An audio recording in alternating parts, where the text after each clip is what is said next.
Hello,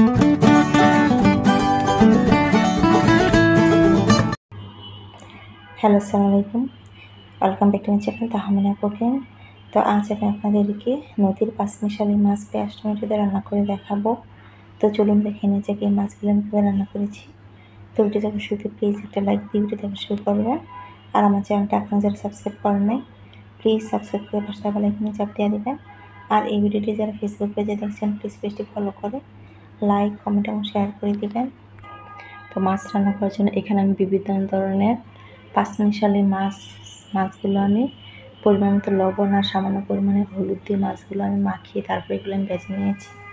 আর এখানে বিভিন্ন ধরনের মাছ আছে। এখন আমি মাছ রান্না করার জন্য চুলায় একটা প্যানের মধ্যে এখানে আমি পরিমাণ মতো তেল দিয়ে দিচ্ছি। তো তেলটা একটু গরম হওয়ার পরে এখানে আমি 1 কাপ পরিমাণে পেঁয়াজ কুচানো দিয়ে দিচ্ছি। তো পেঁয়াজটা আমি একটু হালকা ব্রাউন করার পরে পেঁয়াজটা আমি ভেজে নেব। তো পেঁয়াজটা আমি একটু ব্রাউন করার পরে ভেজে নিলাম। এখন এখানে আমি 1/2 চা চামচ পরিমাণে রসুন বাটা দিয়ে দিলাম। তো এখানে আমি যেহেতু ছোটো মাছ এখানে আমি কোনো প্রকার আদা বাটা দিব না, রসুন বাটাটা দিয়ে একটু পেঁয়াজটার সাথে একটু ভালোভাবে ভেজে নিলাম। এখন এখানে আমি মাঝারি সাইজের 3টা টমেটো দিয়ে দিচ্ছি। তো টমেটোগুলো দিয়ে সাথে এখানে আমি হলুদ দিয়ে দিচ্ছি, 1/2 চা চামচ পরিমাণে মরিচের গুঁড়ো দিয়ে দিচ্ছি, 1 চা চামচ পরিমাণে ধনিয়ার গুঁড়ো দিয়ে দিচ্ছি, 1 চা চামচ পরিমাণে, আর এখানে আমি স্বাদ মতো লবণ দিয়ে দিচ্ছি। দিয়ে এটা আমি একটু ভালোভাবে কষিয়ে নেব। আর এই পর্যায়ে চুলার হিটটা একেবারে কমিয়ে দিয়ে এই মশলাটা আমি পেঁয়াজটার সাথে একটু ভেজে নিচ্ছি।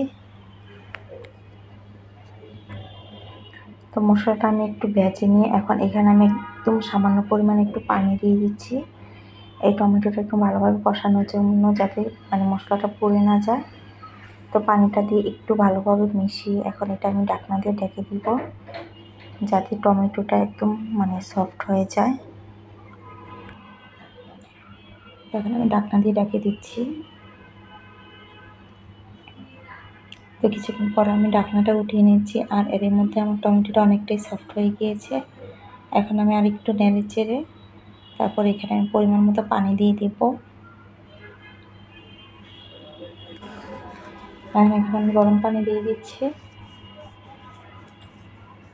তো পানিটা দিয়ে একটু ভালোভাবে মিশিয়ে এখানে আমি 3-4টা কাঁচামরিচ দিয়ে দিচ্ছি। তো কাঁচামরিচটা দিয়ে একটু ভালোভাবে মিশিয়ে এখন এখানে আমি ভেজে রাখা মাছগুলো দিয়ে দিব। তো মাছগুলো দিয়ে একটু নেড়ে চেড়ে এটা আমি ঢাকনা দিয়ে ঢেকে তারপরে এই মাছটা আমি রান্না করে নেব। আমি এখন এটা ঢাকনা দিয়ে রেখে দিচ্ছি।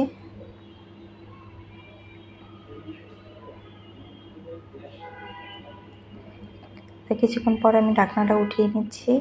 তো ঢাকনাটা উঠিয়ে এখন এখানে আমি কিছু ধনিয়া পাতা কুচানো দিয়ে দিচ্ছি। ধনিয়া পাতা কুচানোটা দিয়ে একটু ভালোভাবে মিশিয়ে এটা আমি ঢাকনা দিয়ে ঢেকে আর 2 মিনিটের মতো ঢেকে আমি চুলাটা বন্ধ করে দিব। তো আমি ঢাকনা দিয়ে ঢেকে দিলাম। 2 মিনিট পরে আমি চুলাটা বন্ধ করে দিয়েছি। আর এর মধ্যে আমার মাছ রান্নাটাও হয়ে গিয়েছে। আর এই মাছ রান্নাটা অনেক বেশি মজার হয়েছিল। তো হয়ে গিয়েছে নদীর পাঁচমিশালি মাছ রান্নার রেসিপি। আর এই রেসিপি যদি আপনার ভালো লেগে থাকে প্লিজ লাইক কমেন্ট এবং শেয়ার করে দিবেন। সবাই ভালো থাকবেন, সুস্থ থাকবেন। আজ এ পর্যন্তই। আজকের জন্য আল্লাহ হাফেজ।